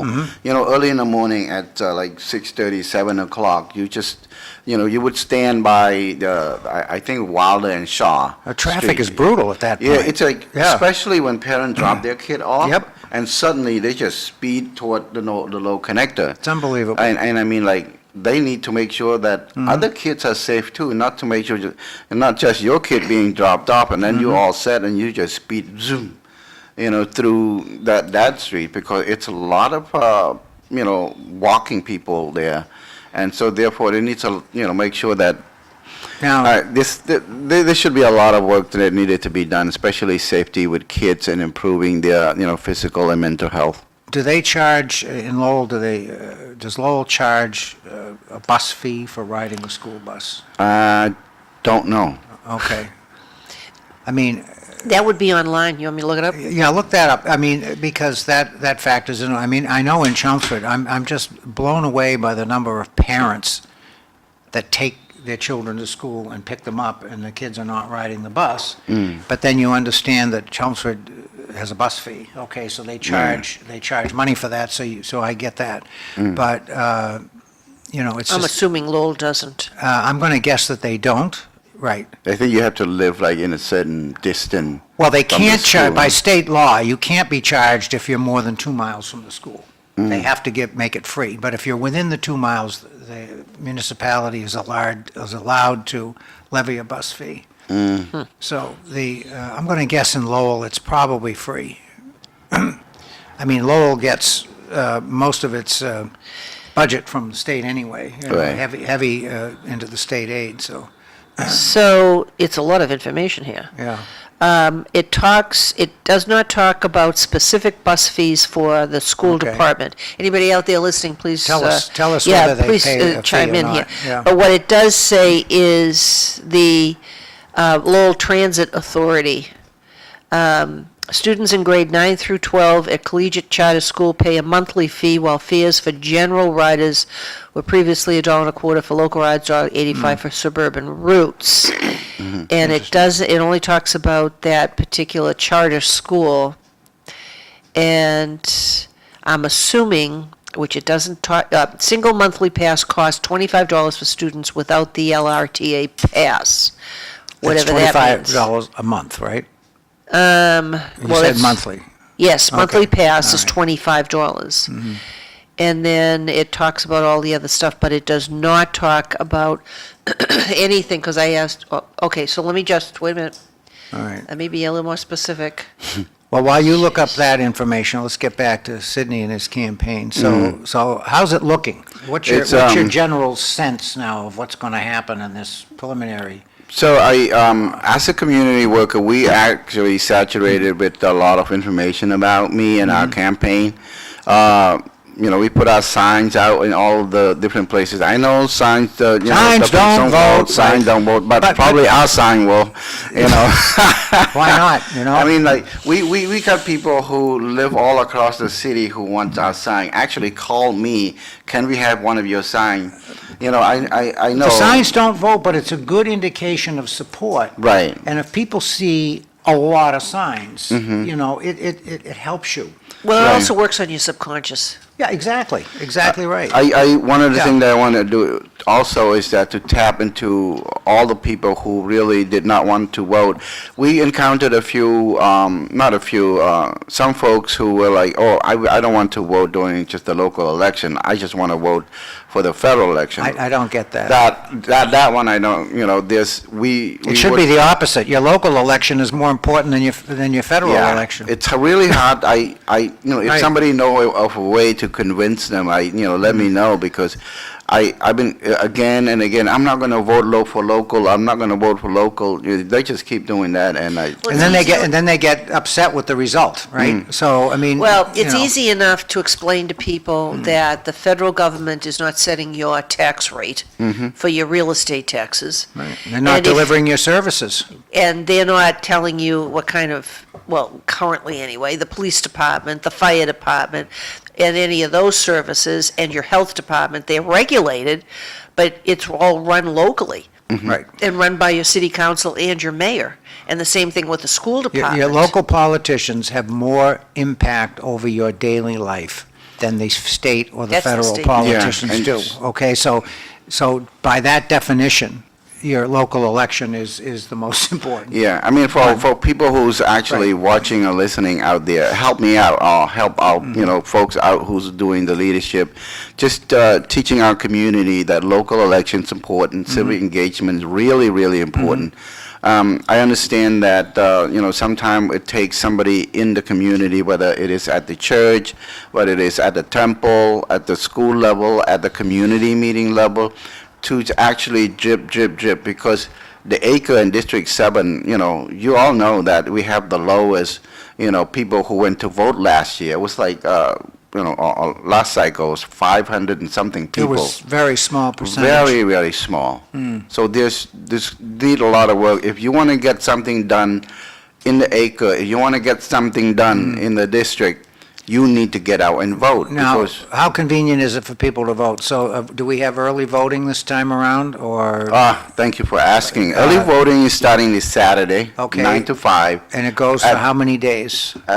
So basically, starting this Saturday, Yep. Tuesday, Wednesday, and Thursday Okay. at Lowell Senior Center, right, 276 Now, Broadway Street. there's no mail-in voting for this. I think that. or is there? I think there's a mail-in voting. Okay, Yeah. all right, because- so you have a number of ways that you can vote. You're not just restricted to one day Right. to vote. Okay. Yes. And this is the preliminary, but if you Mm-hmm. wanted a mail-in ballot, you had to request one a lot Probably. sooner than now. I'm going to say that's Yeah, probably true. because it has to be done, so. Right. Now, you have to show ID when you do early voting? I think just using the same. Usually routine. not. If you're on the Sometimes they- if you're on the voting list, I think you're okay. Right, if you haven't voted, for quite some time, you're probably gonna. They'll ask you for it. Right, because I think a couple Yeah. of weeks ago, or maybe a month ago, the city sent out papers for people to check their voting status or Right. send it back, and a lot of people did not send back. So I'm assuming that there's gonna be a lot of folk bringing their IDs, to the voting Usually booth. they'll give you a year, so I mean, if you fail to respond to the census, the annual census is how they update the voting list. So if Yeah. you don't answer, then they'll keep you on the voting list, but you'll be shown as inactive. All right, so then you go to vote in the next cycle. You're still on the list, you're going to be all right. If you miss 2 years, then you're off, okay? That's a problem, okay? You won't be able to vote. So, it's very important to fill out those censuses, make sure that you're still enrolled on the city's voter list. Yeah, that's very important. I mean, I would urge you to just talk to your neighbors who hasn't really been voting. That's why I went through every single neighborhood in the district. let them know, talk to them. And I understand that, where we came from, we are fear of the government. We don't want to make sure talk to them, so avoiding them is Oh, one yeah, of the things. absolutely. So, but talk to your neighbors and, get out and vote. And it's very important because if you want to change something, you have to do It's that. the only way. Yeah, otherwise, you see the statistic, you look at all the data that's coming out, the acre, still at the number 2 or number 1 on the bottom of the list on many things, mental health, safety, housing, financial, income and everything else is way, way in the bottom, and we need to do something about it. And one of the best things that you can do to help yourself and help us is that basically get out and vote. Try it, and if it doesn't change, give us a chance and just let's go and Keep do voting. it. Keep doing it. Don't give up. Right, 1 or 2 times, just keep doing it. It's very, very important because things are coming the pipe, and we don't have a lot of money. We also look at it, last time I talked about where other neighborhood, got their income around 80 to 90,000, and then we're getting around 40, 45, annually for the, basically basic income. You're And talking then- about family income? Yeah, family income. What you call that? Family income. What? Yeah, it's hard, but comfortable complacency.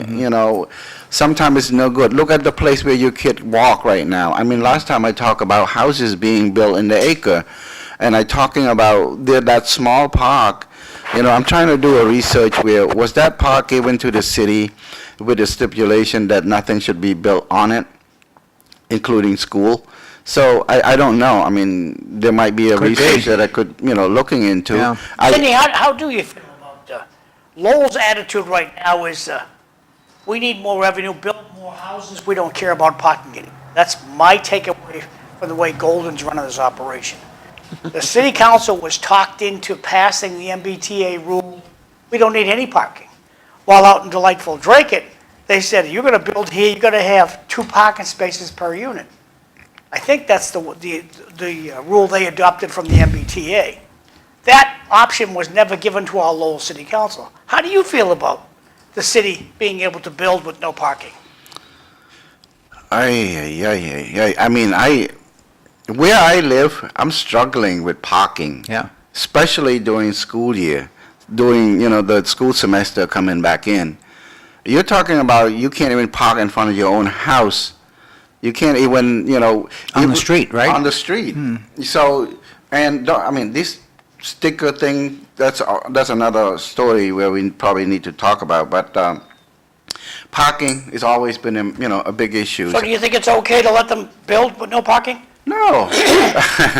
It's insanity. Yeah. I would them- question your planning board if you're It's building insanity. anything. Oh, if no, you're the building planning board departments. has to abide by what the city council votes on. And the city council was sold on no parking. So we got Heinz's Tavern down the street. This is how I found out about it. Heinz's Tavern, 70 people are going to move into Heinz's Tavern when that's done. Now, thank God, the developer's having difficulty finding a bank to, this is what I'm hearing. All I know is what the neighborhood people are telling me. And I think that's a good thing. The bank says, no parking?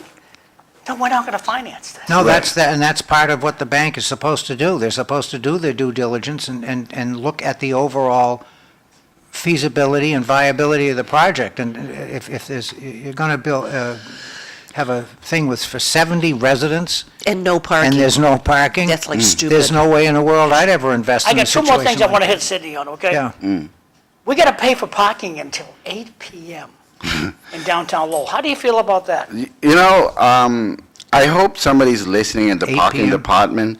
That's another. Well, they take their rules from the city council Yeah. adopted till 8 PM. So I would like to see, I mean, especially in the weekend, I mean, just take out the Saturday, that's one. I mean, come on, That's what most places do. yeah, just Yeah. do What it, do you mean, take out the free Saturday. parking Saturday? And then, yeah, Saturday and Sunday should Sunday. be free. You need to take your kid to downtown, you want to walk around, there's a lot of parking spaces, you don't need to do a Saturday. I know it's all about income. That's another thing that we can talk about where, but parking, I mean, Saturday, need to go. Just talk about how we can have money, but at the same time, you want people to come to downtown, you want people to walk Okay, around with their family without. Just being a little bit of a stickler here. Right, We have to pay till 8 PM. right. The 8 PM one, yeah. What about 9 to 5 where people to work? I mean, look, I understand you want to get so much money, but at the same time, you got to ease some of those happy time, people like relaxing. And also, you know what I got stuck the most? So usually I go tape my show at LTC. Yep. And I park, I pay $1.75 at the street, right? The thing is that if I park there only 1 hour, right, and if I have a meeting at nighttime to go to LTC or at 5 o'clock, I can't park there anymore because I need to find a new zone. Because the zone is limited for 2 hours for that day. I mean, I need to go to So find another zone. if you park from 8 to 10, and then you have to come back at 4 in the afternoon. No, you can't. You can't go to that same spot, is that You- what you're saying? No, the same zone. That's like stupid. I don't get that. Well, I mean, try it. I mean, I want to know what the Oh, purpose no, is. I'm not disagreeing that, I'm sure that's right, but I don't understand why What- that well, is. you want to know why would Yeah. somebody do that? Money's money, bottom line is Exactly. whatever it is. What do they care? If you can only park in 2-hour increments, then you'd have to move your vehicle. That way Hmm. you can't hog the space for the whole day. But I don't know how you would Yeah, know a that, but couple only to be times. limited to 2 hours in a building, and then now I gotta move my vehicle someplace else. If you are in a business, it doesn't help at all. No. And if you want more businesses within a community, one of the things that you alleviate is the burden on the consumer to have to try to figure out how to get there. Now, the last thing I wanted to, there is also a fight going on about event parking. So if there's a Event big event parking? going, the parking meters, the smart parking meters, Hmm. it's $15 to park. On the street, Yep. And I you're just, better off parking in the garage. probably cheaper, yeah. Cheaper, right. $8 for the whole day. I thought it was 10. Yeah. so Yeah. Sydney, homeless. Oh, It's I'm sorry. okay. Homeless. The You may. President Trump, like him or hate him, I don't care about how you feel about the president, you're not running for president. But the president put out an executive order that we can just take homeless off the street and put them into the services that we think they need. It's a law. We can do that with the executive order. What do you think we should do? Now, that said, that we can take them off the street, send them someplace, get them rehabilitated, and get them off their drugs. We can make them take the help they need. How do you feel about, what do you think the city should do? I Being a city mean, council, what do you think they should do? Just let Mr. Golden take care of it like he has? Herd them to the South Common? well, I mean, I worked in the healthcare field for 25 years, so, being homeless, probably not about the home. So maybe a program that need to be designed, but a place that need to have them stay, should be sought for. Whether it is a community homes or that being built so that there's program. You can't provide home without program because nobody wants to be out there in the cold, in the winter, in the rain. There's something going on. Well, Sidney, I've worked with the homeless just like you have. And I have tried to bargain with people sitting in the cold. It's snowing. This guy's barefooted, sitting on a curb with a trench coat on. And he won't get in the car to go down the shelter and get a change of clothes and get some shoes. Right. I'm all set, man. That's a mental problem or a drug problem or both. So this window's open right now. Right. And that's why I'm asking everybody So, around for city yeah. council how they feel about it. Because the window's going to close Again, in if 3 you're years. looking at the information provided by, let's say, the community health, assessment, it's mental health. It's the number one. It's not the home, not the housing. The housing is number 3 on the list. So what can we do about it? I'm not a mental health specialist, but I know something is going on there that needed to make sure being dealt with. Let me give you a personal story where I'm still dealing with this with my nephew. We don't, please, no names, please. No. Yeah. So I have a distant nephew who's been in and out and he doesn't want to stay home. There's a home that he could stay that has room and place that he can sleep, But he He's said, safe. yeah, it's safe. But he said, I can't stay here. It's crowded. I can't stay here. So he'd rather go out there. They call the tent, they call it the tent city, that they used to call it in the community. Basically, there's some places out there, around the railroad, or he just can't. So 2 days ago, we were like trying to put it, ask him to go, and then 2 days later, he come back out. So it's a constant thing that we're trying to look for solution. So I don't have one solution. My solution is simply this. This is, and like I said, this is a window that's going to be open for 3 years, then there'll be a different president, so the executive order will get deleted. Right. So we have 3 years to fix this. There's 600 empty cells in Billerica. The sheriff has a ton of money. The sheriff knows how to rehabilitate people because that's what he does with the prisoners he has. So my recommendation is pick these people up off the sidewalk, bring them out to Billerica House of Correction, talk to the sheriff ahead of time. Look, can you get these people help, or do you want us to get them the help? And if they can't get the help, we contact CTI or a company that's just as good as CTI to get these guys and gals the help they need. I mean, you drive by some of these places, they're high as a kite. They're Yeah. bent over. But I First of the month, it's just terrible what I'm looking at. I know, but to put them in a place like that, it's a blurry line. I mean, I do Better than the support. street. I do support, like, the shelter. I do support The community shelter just housing. perpetuates it, like Yeah, St. Paul's you know. Kitchen, just perpetuates. Yeah, but we need to do like services and programs that support them so that they can feel, valuable inside that, and maybe looking into what's the issues that make them keep happening. But to put them into a place like that, I'm not I really understand. supporting. Yeah, Thank you for your answer. yeah. Well, I think there's several I issues. disagree, but thank you for your answer. There's several issues good. with that, is that the individual still has the opportunity to deny services, whether Well, or it's a not rights they want issue, them. and that's Yeah, and it's that's part started- of it. The other Yeah. part is, you go into a home, you go into a shelter, there are rules and regulations usually. And the people that, they may be there and they may not like what the rules and regulations are, but if they're on the street, they can do whatever they feel like doing. So there's more freedom that's there, and the addiction aspect of things, that's very complicated as to, first of all, why are you? And then it takes time to be able to actually get off of whatever the drug is that you have. But again, it's a personal thing. It's kind of like with, my mother's almost 105. She can speak for herself. She doesn't realize she can, because she keeps asking us to make all the decisions for her. But the bottom line is that... That's so she can complain about the decision. Well, yeah, then there's a lot going on here. The cycle, and it's always been like that. But and you have some people that have difficult times making decisions. But the thing is, they still have the right to make the decision. Right. And somebody else can make a decision, but they have the right to say no. And that seems to be what is happening with many of those people that are on the street. They don't want to be in a shelter because sometimes that's less safe than them on the I street. don't care what they don't want, Evelyn. It's just, it's time. They got to be put away. Sidney, taxes in Lowell, my personal opinion, the taxes in Lowell are way too high. We pay higher taxes than they pay in Drake. And I get arguments from my friends in the city council, no, we don't. We pay higher taxes than Drake does. We're a very poor city. The average income in Lowell is less than $50,000 a year.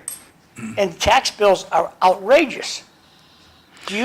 How do you feel about tax? Do you think the taxes are fair? Do you think they're high, low? What are your personal thoughts?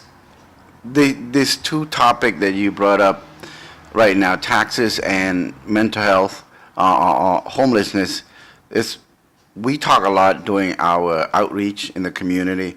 People stop us talking. They brought up their stories about that, and a lot, especially the Acre neighborhood. That's the number one. Taxes is the number one. We are complaining, like, why taxes so high? And I do agree with them.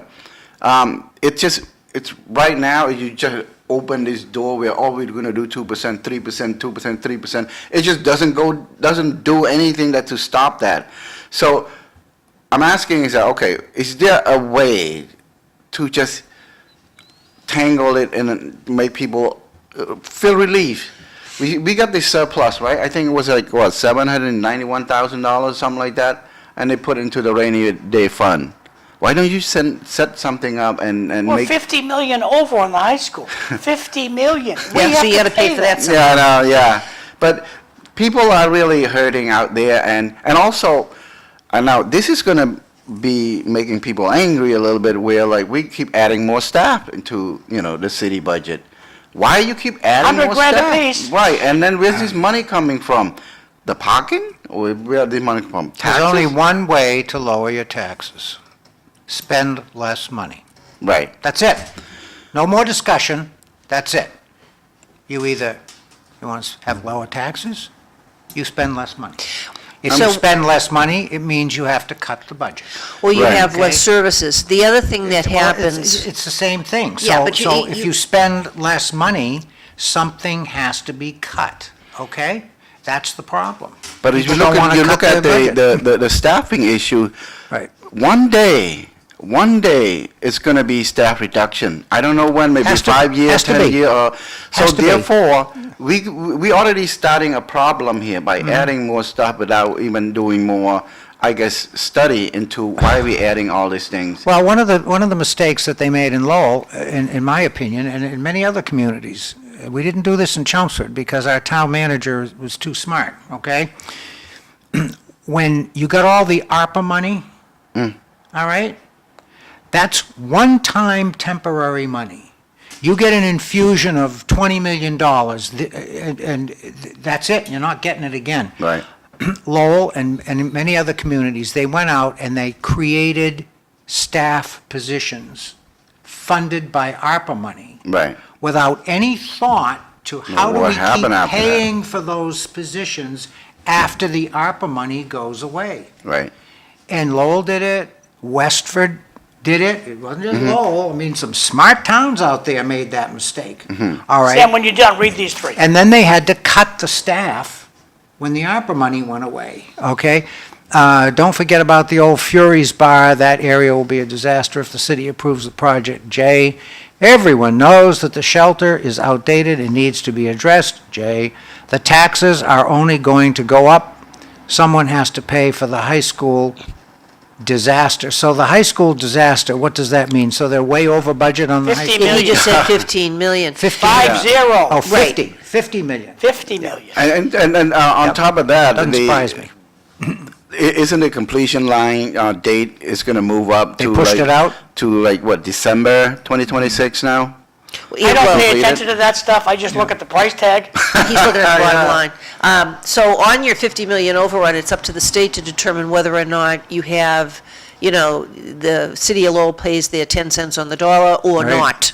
Yeah, because that's part, then they're when getting you say- some reimbursement, right? Right, so Yeah. when you say that, okay, they've run it over $50 million and then the liability to the city, if that applies, okay, now you have like 5 million. All right, who pays the rest? Chelmsford pays it because we are a sending city. We're a donating city, town, Yes. right? And Lowell's a receiving city. We help pay for Lowell projects in Yes. Chelmsford. So a lot of people, they're talking about, free stuff. Well, somebody has to pay something because nothing is There's no free lunch, folks. Somebody pays. Right, because even the free lunches specifically in the school system is being paid for with the money that By is being taxes. taxed Right.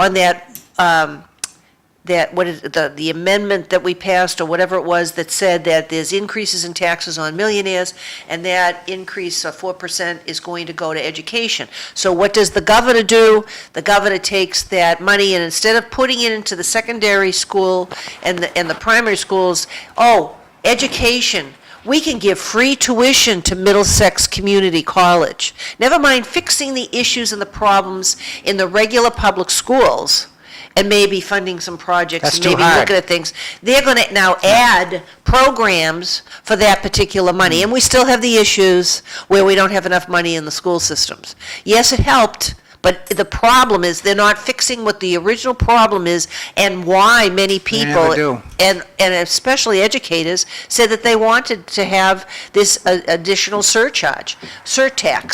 Now, you asked earlier, because we're going to run out of time, about the bus fees. Okay, what'd you find?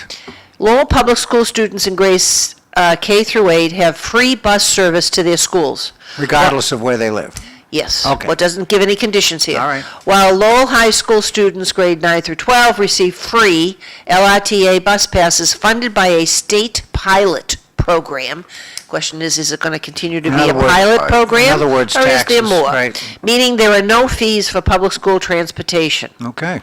However, Lowell Catholic students who live in Lowell and are in grades K through 8 may receive free busing to their school if they meet certain distance requirements, while Lowell Community Charter public school students have different distance requirements and may not qualify for the district's busing. Other school transportation, such as from Lowell Catholic, may involve fees like the $1,000 round-trip passenger van fee. So if you have, like, somebody, I would assume, Special needs. Special yeah, ed, right. and that comes out of a different line item in the budget in a school department. And then, so if you want to know bus fees, you go on Google, you look it all up as far as Lowell bus fee, school bus fees, and you get a whole pile of information that you can take a look at. Anyway, so we're going to run out of time. So Before we you're, run out of time, I just want to do these quick. Tomorrow, City Life, we got Dennis Galvin, Major Dennis Galvin. He's a maybe. Eileen Del Rossi will be here. Cliff Rieger's going to be here. Regina Fatacanti's going to be here. And State Rep Rodney Elliott's going to be here. Boy, you're gonna have do you have enough room for all these people? Well, we'll make it happen. Okay. We'll get 2 hours. We'll get the luxury of 2 Well, hours. Dennis Galvin's always a good guest. He's a smart guy. Is a I want to very, ask about this trooper that's begging for his job. always, Oh. yeah, got a lot of respect for Dennis.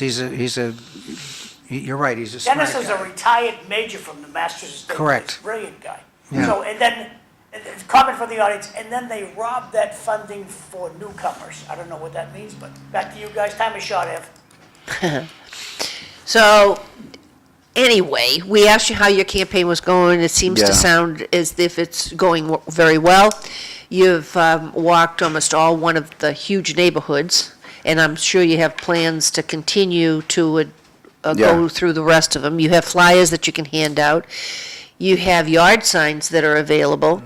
What John should do is to put up your contact information, or do you have a website? Yes, so if you wanted to learn more about us, go to Liang for Lowell, that's Liang, Liang, number 4, Lowell.com.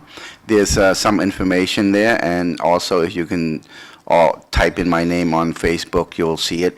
Most of the time, my candidacy or information about me is pretty much public. You can do that. Talk to me about stuff when it's opinions. Why? Because I learned, in politics, it's a little bit different than your normal life. A little bit. So I learned It's like that. another world. Yes, I learned that. Didn't get any better over the years. Where, when you say this and then it come out that, so talk to me about it if something that's out of the ordinary. But the most important thing that you can do also is just to go out and vote. Early voting is this Saturday, 9 to 5, Tuesday, Wednesday, Thursday next week at the Lowell Senior Center.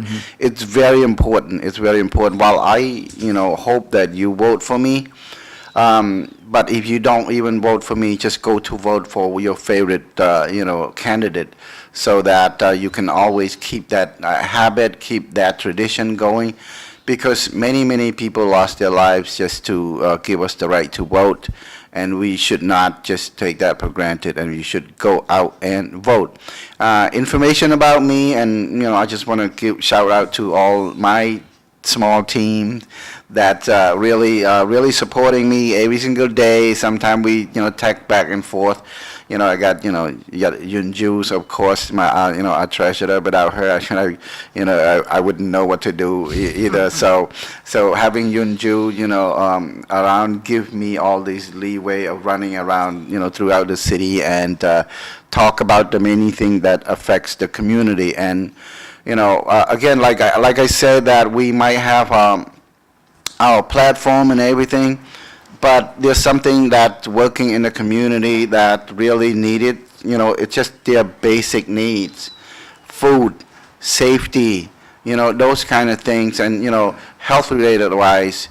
And those are like the main topic before you even running into something else that, involving a lot of economic and stuff like that. When you don't have a really good place to sleep, a really nice place to sleep without a lot of noises, without a lot of cars going around, so a lot of the thing that's involved, that's why you have a lot of health problem in our, district.